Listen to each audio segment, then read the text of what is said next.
देर आए दुरुस्त आए, लेकिन जहां पहुंचना था पहुंच गए। फाइनली जस्टिन ट्रूडो अपनी पीएम की पोजीशन से रिजाइन करने वाले हैं और यह हो रहा है पिछले 1-1.5 साल से चल रहे जस्टिन ट्रूडो के क्रिटिसिज्म की वजह से। उनकी इकोनॉमिक पॉलिसीज को क्रिटिसाइज किया गया, उनकी इंटरनल पॉलिटिक्स को क्रिटिसाइज किया गया, उनकी फॉरेन पॉलिसी को क्रिटिसाइज किया गया और साथ के साथ जो एनडीपी, जो जगमीत सिंह जग्गी की पार्टी है, जो उन्हें सपोर्ट कर रही थी, उसने जब उनसे सपोर्ट छीन लिया तो लिबरल पार्टी के पास रिक्वायर्ड नंबर्स पार्लियामेंट के अंदर नहीं बचे। जिसके बाद कंटिन्यूसली ये सवाल उठ रहे थे कि जस्टिन ट्रूडो कब रिजाइन करेंगे और फाइनली हमें ये न्यूज मिल रही है फ्रॉम 3 सोर्सेस। उन्होंने बोला है कि इस मंडे को, वेडनेसडे को एक कॉकस मीटिंग है अभी परसों, उससे पहले जस्टिन ट्रूडो अपना रेजिग्नेशन दे देंगे। इस वीडियो के अंदर हमें यह समझना है कि जब भी किसी कंट्री के अंदर लीडरशिप ट्रांजिशन होता है तो उसके क्या क्या इंपैक्ट देखने को मिलते हैं और साथ के साथ हम यह भी समझने की कोशिश करेंगे कि इस लीडरशिप ट्रांजिशन में, इस ट्रूडो के हटने से इंडिया के ऊपर क्या क्या इंपैक्ट देखने को मिल सकता है। हेलो एस्पिरेंट्स, मेरा नाम है Sumit Tyagi, welcome to Chahal academy. इस वीडियो की शुरुआत चलिए शुरू करते हैं। This is how media has covered it कि Canada PM Justin Trudeau expected to announce resignation as early as Monday report, according to the report. पर वेडनेसडे से पहले डेफिनेटली आपको वो रिजाइन करते हुए दिख जाएंगे। सेम चीज आपको यहां कवर करती हुई दिखती है कि लीडरशिप जो ट्रांजिशन आपको कनाडा में होता हुआ दिखेगा वो फाइनली होने वाला है। जस्टिन ट्रूडो फाइनली, जिसका एक्सपेक्टेशन ऑलरेडी था, जितना क्रिटिसिज्म और जितना अपोजिशन उनको झेलने को मिल रहा था, not just from the opposition parties but from his own cabinet as well. 8 members resign कर चुके थे उनके। जो उनकी डेप्यूटी पीएम थी वो रिजाइन कर चुकी थी पार्टी से। वो किसी भी तरीके से आपको ट्रूडो को सपोर्ट करती हुई नहीं दिख रही थी। Resign from the party as such कि ट्रूडो का सपोर्ट उन्होंने खत्म कर दिया था। वो चाह रही थी कि Trudeau as early as possible resign कर दे और फाइनली वैसा होता हुआ आपको दिख भी रहा है। तो external as well as internal as well as economic crisis के चलते ट्रूडो फाइनली अपना इस्तीफा देने वाले हैं। अब हमें यह समझना है कि जब भी किसी देश में लीडरशिप ट्रांजिशन होते हैं, जब भी कोई एक लीडर हटता है और उसकी जगह दूसरा लीडर आता है, स्पेशली इन पार्लियामेंट्री डेमोक्रेसीज, तो वो काफी ज्यादा पॉलिटिकल स्टेबिलिटी के लिए इंपॉर्टेंट हो जाता है, उसको इंपैक्ट करता है। साथ के साथ पॉलिटिकल कोहेशन के लिए वो बहुत इंपॉर्टेंट हो जाता है, पार्टी कोहेशन के लिए, और गवर्नेंस पर्सपेक्टिव में भी वो एक मेजर रोल प्ले करता हुआ दिखता है। सॉरी, आसान भाषा में कि कितना स्टेबल पर्सपेक्टिव से सरकार चल पाएगी, किस तरीके से पार्टी एकजुट रह पाएगी और किस तरीके से आप पॉलिसीज का इंप्लीमेंटेशन या अपने गवर्नेंस पर्सपेक्टिव को इंपैक्ट होते हुए देखेंगे। ये पार्टी और लीडरशिप ट्रांजिशंस में आपको एक मेजर इंपैक्ट देखने को मिलता है।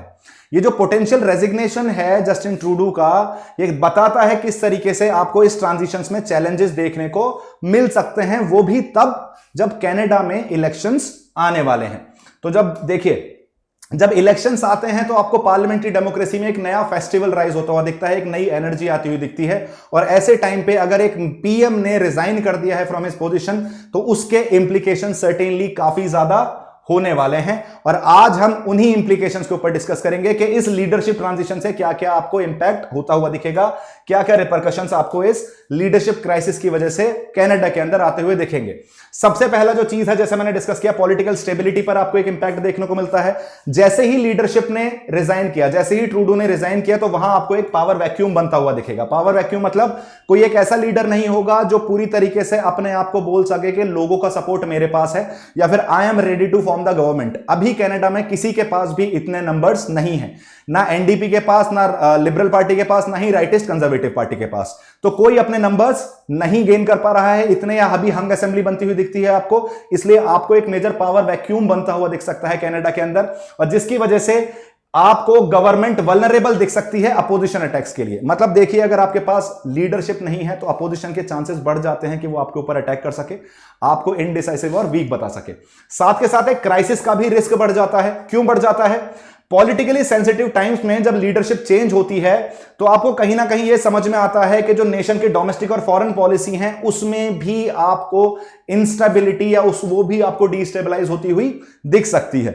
लीडर का काम होता है उस डिसीजन मेकिंग को जमीन पे कारगर करना, जमीन पे साबित करना। लेकिन अगर लीडरशिप क्राइसिस है तो शायद आपको जितनी भी internal as well as external policies function करती हुई दिखती हैं उस पर भी एक नेगेटिव इंपैक्ट देखने को मिल सकता है। गवर्नेंस के ऊपर एक नेगेटिव इंपैक्ट देखने को मिलेगा। आपको डिसीजन मेकिंग में डिलेज होते हुए दिख सकते हैं। क्यों होते हुए दिख सकते हैं? जब कोई बजटरी एलोकेशंस की बात आएगी, जब मेजोरिटी नहीं है तो बजटरी एलोकेशंस निकाल पाना फ्रॉम द कंसोलिडेटेड फंड वो डिफिकल्ट हो जाएगा। साथ के साथ जितने भी लेजिस्लेटिव रिफॉर्म्स हैं वो भी आपको आगे बढ़ाते, डेट आगे बढ़ती हुई दिख सकती है उनके, वो पोस्टपोन होते हुए दिख सकते हैं। और गवर्नमेंट की एफिशिएंसी भी आपको कम होती हुई दिख सकती है जब आप आपका फोकस इस पे ज्यादा रहेगा कि रिक्वायर्ड नंबर्स अटेन किए जाएं, पार्टी को एक साथ रखा जाए, पॉलिटिकल स्टेबिलिटी मेंटेन की जाए। तो कहीं ना कहीं जो चीज सबसे ज्यादा सफर करती है उस टाइम वो है गवर्नेंस, मतलब जो लोगों का भला है उसमें आपको डिले देखने को मिलेगा, जो गवर्नेंस एस्पेक्ट्स हैं उसमें आपको डिले देखने को मिलेगा। लीडरशिप में कंटिन्यूटी ना होना, रिजिग्नेशन की वजह से लीडरशिप में कंटिन्यूटी देखने को नहीं मिल रही है, और जब कंटिन्यूटी नहीं है तो आपको लॉन्ग टर्म पॉलिसीज पर सवाल उठते हुए दिख सकते हैं। साथ के साथ पब्लिक सर्विस और नेशनल प्रोजेक्ट्स जो चल रहे हैं, जो प्रेजेंट लीडर ने बनाए थे, जो रिजाइन देने वाले हैं, उनमें भी आपको एक हॉल्ट और एक हर्डल क्रिएट होता हुआ दिख सकता है। इंटरनेशनल इंप्लीकेशंस भी हैं इस चीज के। फॉर एग्जांपल जो फॉरेन पॉलिसी फंक्शन करती हुई आ रही है, देखो लगातार 2 टर्म से जस्टिन ट्रूडो जो है वो कनाडा के पीएम थे, एक सर्टेन इंटरनेशनल फॉरेन पॉलिसी को वो सपोर्ट कर रहे थे। अब उनके जाने के बाद आपको इन ट्रांजिशन पीरियड में फॉरेन पॉलिसी भी ट्रांजिशन होती हुई दिखेगी, और जिन इंटरनेशनल एग्रीमेंट्स और नेगोशिएशंस में कनाडा इन्वॉल्व है उसमें उसका स्टैंड आपको ऑल्टर होता या चेंज होता हुआ भी दिख सकता है। तो 3 चीजें जो आपको इस स्लाइड में देखने को मिल रही है, पॉलिटिकल स्टेबिलिटी में पावर वैक्यूम और रिस्क ऑफ क्राइसिस बढ़ जाएंगे, गवर्नेंस के पर्सपेक्टिव से डिसीजन मेकिंग डिले हो सकती है, और लीडरशिप में कंटिन्यूटी ना होने की वजह से आपको जो लॉन्ग टर्म प्रोजेक्ट्स हैं उसमें भी डिले देखने को मिल सकता है। साथ के साथ जो ऑलरेडी एग्जिस्टिंग इंटरनेशनल एग्रीमेंट्स और कन्वेंशंस में कनाडा इन्वॉल्व है उसमें भी आपको उसकी पोजीशनिंग चेंज होती हुई दिख सकती है। मूविंग ऑन, उसके अलावा इलेक्टोरल और पब्लिक परसेप्शन। देखो अगर कोई लीडर रिजाइन कर रहा है तो अपने आप को दुनिया के सामने दिखा रहा है आई एम वीक, यार मैं सस्टेन नहीं कर पाया इसलिए मेरे को रिजाइन करना पड़ा।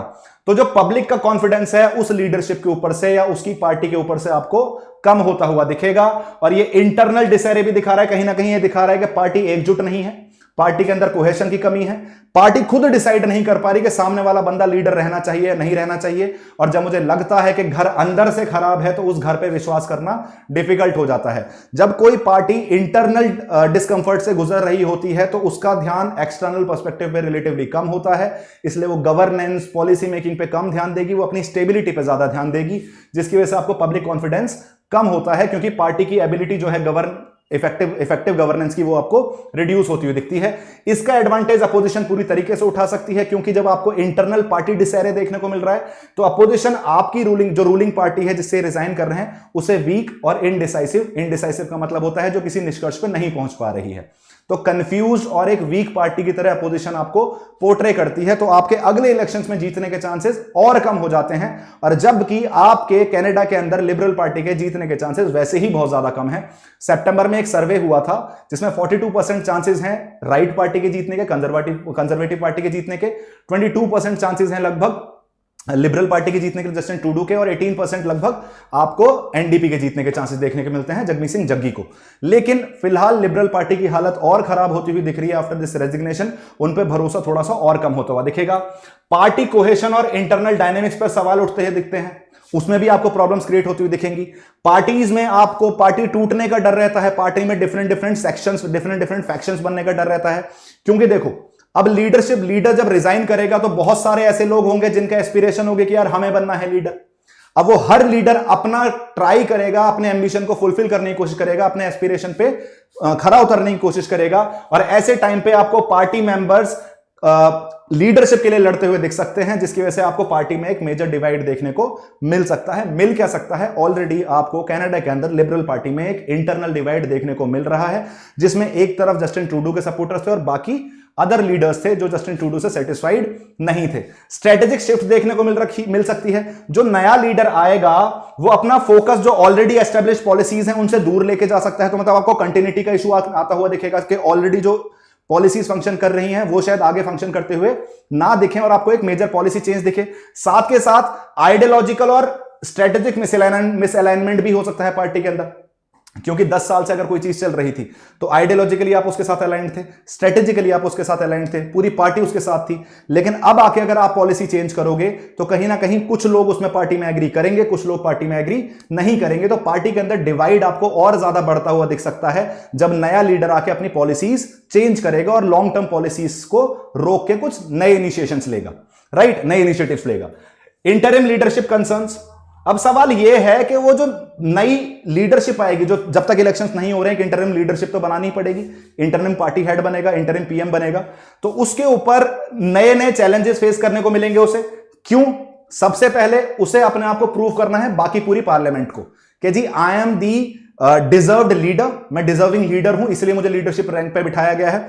तो पार्टी के अंदर सबसे पहले उसे सबको प्रूव करना है और उसके बाद बाकी सबको उसे प्रूव करना है कि I am a deserving leader. तो उसको काफी ज्यादा चैलेंजेस फेस करने पड़ेंगे उसे अपनी अथॉरिटी को शोकेस करने के लिए, अपनी अथॉरिटी को प्रूव करने के लिए। तो ये जो भी जस्टिन ट्रूडो के बाद नए लीडर आने वाले हैं फ्रॉम लिबरल पार्टी, उनके लिए चीजें आसान नहीं रहने वाली हैं। उनका ये जो टाइम पीरियड है वो काफी ज्यादा चैलेंजेस से भरा देखने को मिलेगा। कुछ एग्जांपल्स देखते हैं, ग्लोबल एग्जांपल्स। जैसे हम देखते हैं जब यूके के अंदर बोरिस जॉनसन ने रिजाइन किया था, उसके बाद उनके सक्सेसर्स को पब्लिक कॉन्फिडेंस गेन करना काफी ज्यादा डिफिकल्ट हुआ था। क्यों? क्योंकि उनके रेजिग्नेशन के बाद से उनकी पार्टी के ऊपर कॉन्फिडेंस, पब्लिक कॉन्फिडेंस कम हो गया था। तो जो नए लीडर्स आए थे उनको वापस वो कॉन्फिडेंस गेन करने में काफी समय लगा। दूसरी चीज, इंडिया के अंदर जो कांग्रेस में लीडरशिप क्राइसिस चल रहा है, उसका एक मेन कारण है कांग्रेस का फॉल।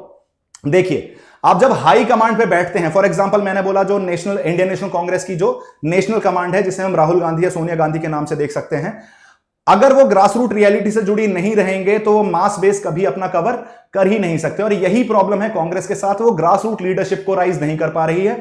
वो हाई कमांड से, मतलब यूनिडायरेक्शनल कमांड आपको वहां देखने को मिल रही है, जिसकी वजह से इंडिया में अपोजिशन की वो हालत है जो देखने को मिल रही है कि कोई भी दूसरी party other than BJP individually उससे कंपीट नहीं कर पा रही। और कांग्रेस का राइज करना इंडियन डेमोक्रेसी के लिए बहुत ज्यादा जरूरी है। Cause in a strong democracy, in a vibrant democracy, you need a strong and vibrant opposition as well. अगर अपोजिशन नहीं है तो आपको अथॉरिटेरियनिज्म का खतरा जो है वो बढ़ता हुआ दिखेगा। मे बी आज नहीं है, कल नहीं है, पर कभी तो अथॉरिटेरियनिज्म आपको पिक्चर में आता हुआ दिख सकता है। 1975 में एक बार हम ऑलरेडी झेल चुके हैं इमरजेंसी के फॉर्म में, दोबारा हम उस सेम चीज पे को फेस नहीं करना चाहते। इसलिए अपोजिशन का राइज बहुत ज्यादा जरूरी है। और वो अपोजिशन कांग्रेस में लीडरशिप क्राइसिस की वजह से राइज नहीं हो पा रही है। और ट्रांजिशन के टाइम पे भी आपको एक लीडरशिप क्राइसिस आता हुआ दिखता है, जो आपकी साख को, आपकी प्रेजेंस को in at the grass root level काफी बुरी तरीके से इंपैक्ट करता है। ऑस्ट्रेलिया के अंदर जब ऑस्ट्रेलिया में आपको देखने को मिलता है कि बार बार नए पीएम बनते हुए दिख रहे हैं। अभी आपको लीडरशिप जो है वो कंटिन्यूअसली चेंज होती हुई दिखती है ऑस्ट्रेलिया के अंदर, जिसकी वजह से ऑस्ट्रेलिया में आपको काफी हद तक वोटर्स का जो कॉन्फिडेंस है पार्टी के ऊपर वो कम होता हुआ दिखता है। क्योंकि उन्हें दिखता है कि इस पार्टी में खुद में स्टेबिलिटी नहीं है, तो इसकी पॉलिसी में कैसे स्टेबिलिटी होगी, इसके रिफॉर्म्स में कैसे स्टेबिलिटी होगी, इसके गवर्नेंस में कैसी स्टेबिलिटी होगी। तो ट्रांजिशन हमेशा आसान नहीं होता until unless it is done with the people's confidence। जैसे फॉर एग्जांपल 2014 में भाजपा का आना is purely cause of mass leadership. जो 2011-12 में आपको अन्ना हजारे मूवमेंट होता हुआ दिखा था, जो एंटी करप्शन वेव आपको भारत के अंदर चलती हुई दिख रही थी, उसका फायदा भाजपा को मिला था। और वो जो ट्रांजिशन हुआ from one party to another, उसमें मेजर कारण लोगों की परमिशन के साथ था, इसलिए वो इतना आपको इजीली होता हुआ भी दिख गया। अब ये जो चेंजेस हो रहे हैं कनाडा के अंदर, इंडिया के ऊपर क्या इंप्लीकेशंस पड़ने वाले हैं इस चीज के? सबसे पहले हमारा डिप्लोमेटिक रिलेशंस चेंज होते हुए देख सकते हैं। खैर, जिस तरीके के हमारे डिप्लोमेटिक रिलेशंस चल रहे हैं कनाडा के साथ, इससे बुरे रिलेशंस हमारे नहीं हो सकते। अब तक हिस्ट्री में 1980s के टाइम पे हमें थोड़ी सी टसल देखने को मिली थी कनाडा के साथ रिलेशंस में, और आज की रेट में we have hit the rock bottom when it comes to diplomatic relations between India and Canada. तो जहां हम हैं ना, अभी इससे नीचे नहीं गिर सकते। तो जो उम्मीद है हमें वो क्या है, वो बेहतर होती हुई दिखेगी। अब देखते हैं उसके अलावा क्या क्या इंप्लीकेशंस हो सकते हैं। जब लीडरशिप में चेंज देखने को मिलेगा तो जो प्रायोरिटीज हैं फॉरेन पॉलिसी की कनाडा के अंदर, वो आपको इंडिया के प्रति जो है वो थोड़ी सी बदलती हुई दिख सकती हैं। जो हरदीप सिंह निज्जर के ऊपर जो पूरा इशू चल रहा है पिछले 2 साल से, उसको थोड़ा सा आप टोन डाउन होते हुए देख सकते हैं। रिलेशंस थोड़े बेटर होते हुए देख सकते हैं। एक डिप्लोमेटिक एंगेजमेंट में शिफ्ट देखने को मिल सकता है, शायद जो इतने टाइम से बंद चल रहा है उसको वापस राइज होते हुए देखें आप। ट्रेड, इमिग्रेशन और जो ग्लोबल इश्यूज हैं उन पे हमारा एंगेजमेंट जो है वो चेंज होता हुआ दिख सकता है। इवेंचुअली आपको दूध का दूध पानी का पानी होता हुआ मिल जाएगा when new leadership will come into picture. Party तो वही रहेगी, तो आइडियोलॉजिकली आपको बहुत ज्यादा चेंजेस देखने को नहीं मिलेंगे, बट जस्टिन ट्रूडो अपनी पॉलिटिकल साख बचाने के लिए भी कुछ ऐसे इश्यूज को खड़े करके गए हैं जिन्हें इजीली रिजॉल्व किया जा सकता है, तो शायद वो रिजॉल्व होते हुए दिख जाएं। इकोनॉमिक और ट्रेड इंप्लीकेशंस देखने को मिले तो आपको कनाडा इंडिया की ट्रेड प्रायोरिटीज जो है वो चेंज होती हुई दिख सकती हैं। आप एनर्जी सेक्टर में, एजुकेशन सेक्टर में, टेक्नोलॉजी सेक्टर्स में आपको कुछ सर्टेन चेंजेस देखने को मिल सकते हैं when it comes to India China partnership, India Canada partnership. अगर कैनेडियन इन्वेस्टमेंट में देखा जाए इंडिया में, वो उसमें भी आपको इंपैक्ट देखने को मिल सकता है, स्पेशली इंफ्रास्ट्रक्चर और नेचुरल रिसोर्सेज में वो आपको बढ़ते हुए भी दिख सकते हैं, क्योंकि जैसा मैंने बताया इंडिया कनाडा के रिलेशंस अभी खराब हैं, आगे चीजें बेहतर ही हो सकती हैं और बिगड़ नहीं सकती। जियोपॉलिटिकल शिफ्ट भी आपको सर्टेनली देखने को मिल सकता है। फॉर एग्जांपल जो इंडो पैसिफिक स्ट्रेटेजी है, Canada lies with the West, Canada पूरी तरीके से यूएस का एलाई है, तो इंडो पैसिफिक स्ट्रेटेजी के हिसाब से हमारा और कनाडा का इंटरेस्ट सेम है। वो क्या इंटरेस्ट है कि जी साउथ चाइना सी के अंदर और इंडो पैसिफिक रीजन के अंदर आपको रूल बेस्ड ऑर्डर चाहिए, आपको फ्रीडम ऑफ नेविगेशन चाहिए, कोई भी एक कंट्री डोमिनेट नहीं करेगी। अगर कोई भी कंट्री डोमिनेट करने की कोशिश करती है तो बाकी सारी कंट्रीज को उसे अपोज करना। और यहां कोई एक कंट्री, हम चाइना की बात कर रहे हैं, ऑल द इंडिया आउटराइटली इस चीज को नहीं बोलता है। हमारा हमेशा से कहना है कि हमारी Indo Pacific policy is not against anything और against anyone, it is for something, और वो समथिंग क्या है? रूल बेस्ड ऑर्डर और फ्रीडम ऑफ नेविगेशन। तो जो कनाडा की अप्रोच है इंडो पैसिफिक रीजन को लेकर और जो अलायंसेस हैं उसमें भी आपको एक शिफ्ट देखने को मिल सकता है। ये एक अपॉर्चुनिटी प्रोवाइड करेगा इंडिया और कनाडा को वापस साथ लाने की।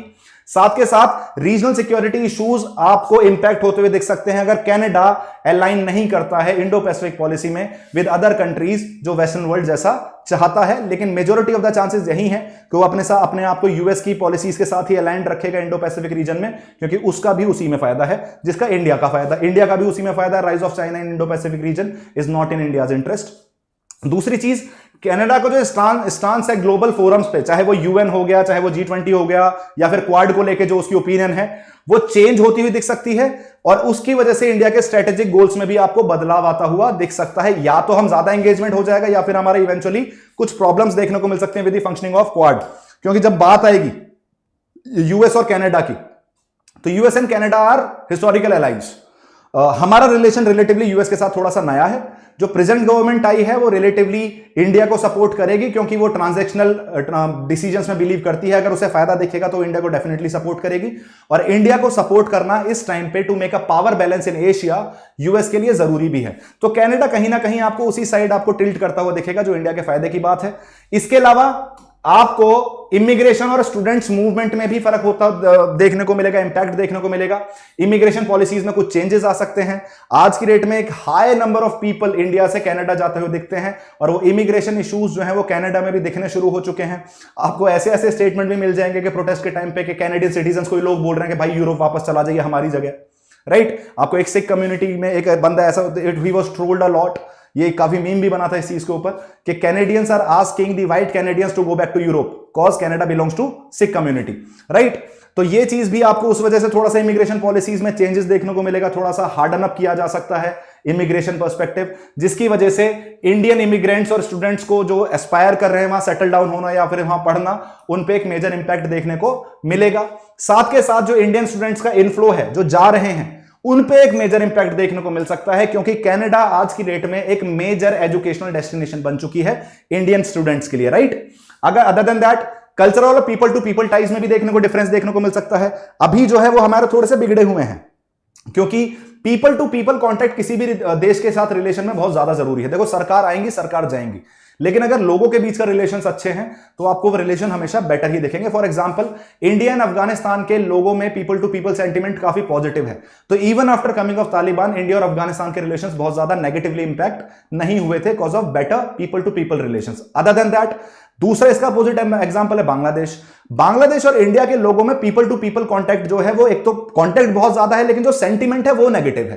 तो जब तक शेख हसीना की गवर्नमेंट थी तब तक रिलेशंस वर गुड, लेकिन जैसे ही एक प्रो इंडियन गवर्नमेंट वहां से हटी आपको रिलेशंस डिक्लाइन करते हुए दिखते हैं, क्योंकि पीपल टू पीपल जो सेंटीमेंट्स हैं वो आपको नेगेटिव नजर आते हुए दिखते हैं। तो जो नए लीडर की अप्रोच होगी वो मल्टीकल्चरलिज्म को लेकर जो भी उसकी अप्रोच होगी वो इफेक्ट कर सकती है हमारे कल्चरल एक्सचेंजेस, और जो पीपल टू पीपल डिप्लोमेसी है बिटवीन इंडिया एंड कनाडा उस पर भी आपको एक इंपैक्ट देखने को मिल सकता है, and mostly it will be negative. जो पॉलिसीज हैं इंडियन डायस्पोरा के अगेंस्ट, उसमें आपको बदलाव देखने को मिलेगा, जिसकी वजह से जो कम्युनिटी के रिलेशंस हैं और जो पॉलिटिकल रिप्रेजेंटेशन है उनका with in the Canadian politics, उसमें भी आपको एक डिफरेंस या इंपैक्ट देखने को मिल सकता है। बात करते हैं क्लाइमेट चेंज और एनवायरमेंटल कोऑपरेशन की। जो कोलैबोरेटिव एफर्ट्स हैं जो क्लीन एनर्जी को लेके, क्लाइमेट चेंज को लेके इंडिया और कनाडा के बीच में चल रहे हैं, जहां दोनों कंट्रीज साथ मिलकर काम कर रही हैं, उनमें भी सर्टेन चेंजेस आपको देखने को मिल सकते हैं। वैसे दीज आर ग्लोबल इश्यूज, इसमें ज्यादा चेंजेस नहीं आएंगे। दोनों कंट्रीज आर इंटेलिजेंट इनफ कि उन्हें पता है climate change is not a hoax, climate change is real. लेकिन हाँ, इन फ्यूचर अगर कंजर्वेटिव पार्टी आती है कनाडा के अंदर, तो आपको थोड़ा बहुत इसमें डिफरेंस देखने को मिल सकता है। कनाडा का स्टैंड आपको चेंज होता हुआ दिख सकता है, और पूरी तरीके से राइट विंग पार्टी का आना, वहां कंजर्वेटिव पार्टी का आना, इंडिया और कैनेडियन रिलेशंस को आपको एक नए वापस से रिवाइव करता हुआ दिखेगा। लेकिन फिलहाल के लिए जो इंटरिम गवर्नमेंट है, उसमें ये सारे इंपैक्ट आपको देखने को मिल सकते हैं जो मैंने अभी आपसे डिस्कस किए। इसी सारी इंफॉर्मेशन के साथ जो अभी मैंने आपको वीडियो में प्रोवाइड करी, आपके सामने ये क्वेश्चन है, आप इसे प्लीज अटेम्प्ट करिए। Question is, discuss the implications of Justin Trudeau's potential resignation as a leader of Canada's Liberal Party on its governance, electoral prospects, party unity, and its impact on Canada-India relations, particularly in trade and diplomacy. 250 words में इसे attempt करने की कोशिश कीजिएगा। Dynamic aspect है, IR is a dynamic subject. GS paper 2 में आपसे static questions नहीं पूछे जाएंगे, आपसे डायनेमिक क्वेश्चंस ही पूछे जाएंगे। This was all from my and. मिलता हूं आपको अगले ऐसे ही इंटरेस्टिंग वीडियो के अंदर। Thank you so much guys.